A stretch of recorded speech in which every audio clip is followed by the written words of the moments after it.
Hello everyone, Zelrant here, and for today's video on Umamusume, I thought I'd talk a little bit more about the Kitasan Black card, as we know it's now coming out July 16th, and I've seen a lot of comments on my YouTube, on my two videos on it, as well as Reddit and Discord.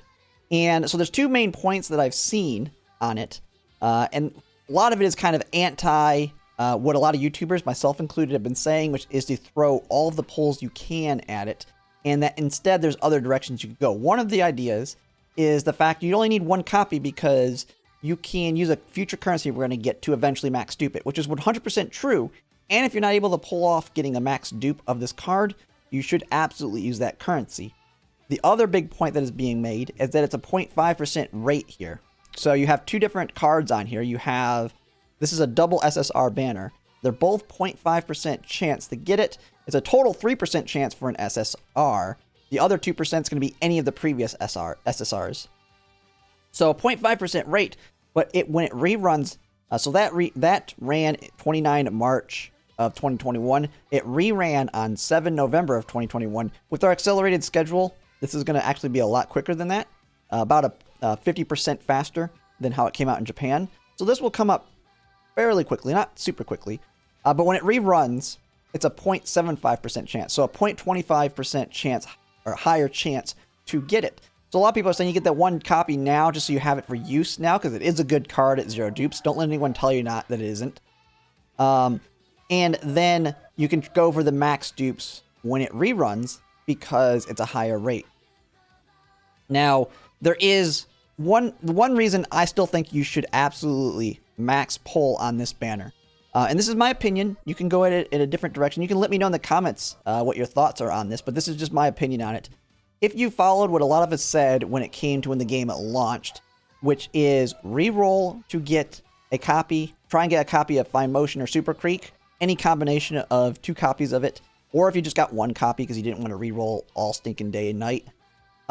That's what we told you to do, and then after that was to save all of your polls for Kitasan Black. If you followed that advice, which I've done that, you're probably not realizing when you're doing your scenario here that you are hurting on support cards because the only support cards you have are what you got from your rerolls. You haven't pulled on anything at this point.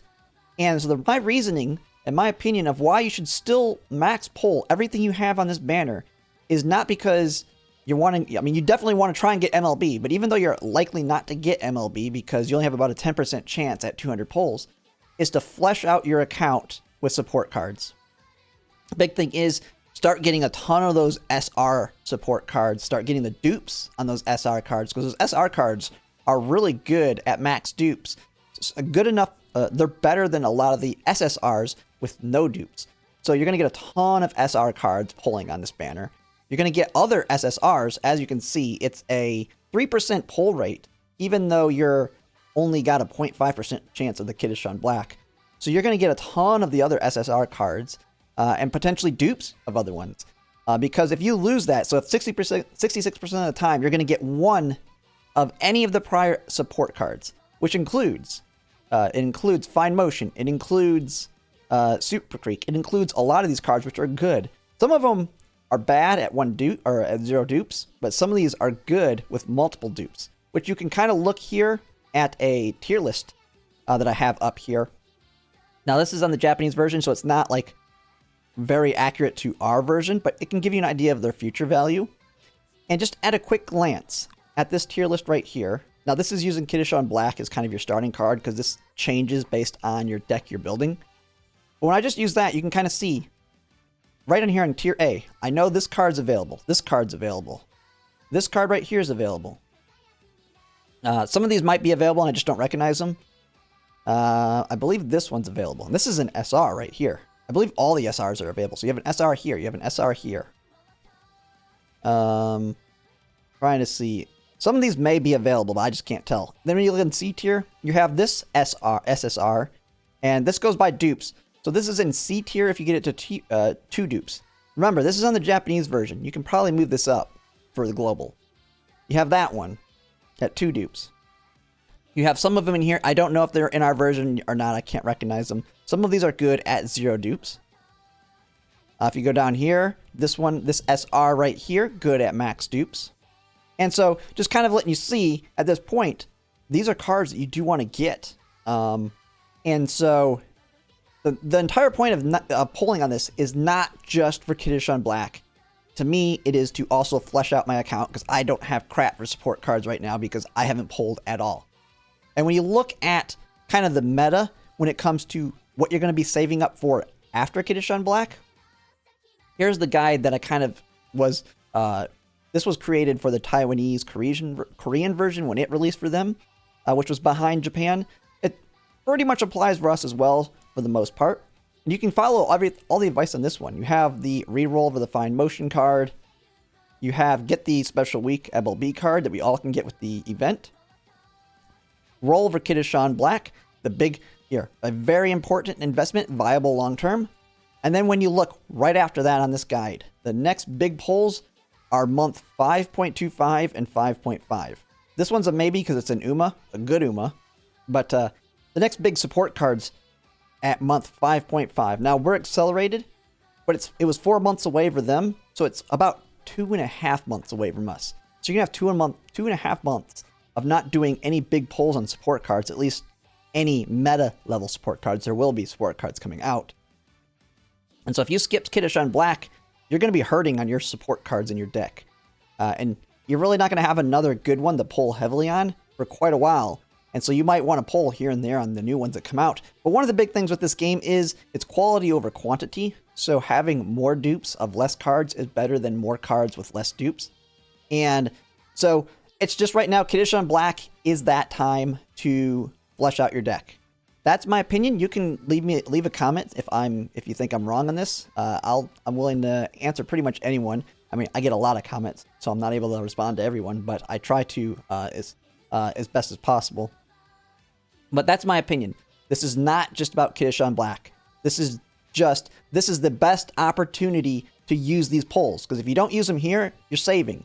Like I said, the next Kitasan Black's not coming out for probably 5 months for us. Maybe a little bit less, because it was from March to November. So what is that? 9 months. So 9 or 8 months. So if you think about it accelerated, that's like 5 months away from us. So you're not going to have this opportunity again for a while. Now you can always get it on a loss 50-50 because it gets added into the standard pool. But the odds of getting any specific card gets lower and lower as more cards get added into that pool. Which is another nice thing about pulling heavily on a banner so early. There's less support cards in the pool currently, so you're more likely to get dupes of those support cards. As it gets more and more filled with all these SSRs, it's going to get harder and harder to get the same one over and over when you lose your 50-50s or 66-33s or whatever the odds are, because they do have different rates on different banners. But that's kind of just my opinion on it.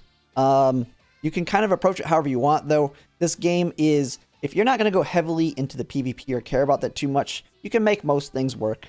And when it comes to the UMAs, that's the other thing kind of on it, because this is all talking about support cards. When it comes to the UMAs, the only reason you may not want to dump all your pulls into it is you like one of the UMAs that's coming out around it or not long after it. Because one of the things I'm of the opinion in this game is, yes, there's a meta when it comes to the UMAs. And for the most cases, you skip a majority of them, which I think is not fun. And so this part is where potentially you may want to save pulls because so it'll come out, I think, it was 29 March. So if there's any of these characters that are coming like right after it that you really want, that might be the only reason potentially to save a little bit or hold back so you can pull for them. It's not the meta choice, but personally, I don't want to think about meta when it comes to UMAs. I just want to get the ones I like. Personally, I don't really care too much for any of the ones coming after it, which kind of works out for me. And actually, I do like the meta ones that come out. They're the summer skin ones. But who knows what's going to happen with those summer skin ones. Because there's a bunch of holiday stuff in here. And I don't know how well it's going to line up with those holidays when they come out if they follow the same exact banner order. So we'll just have to see what happens with that. But that's kind of maybe the only reason I would say I would hold back from pulling everything on it. But that's just my opinion. Just let me know in the comments what your opinion is on it. And that'll be it for now. And if you like my content, if you could like, comment, subscribe, it really helps. And thanks for watching.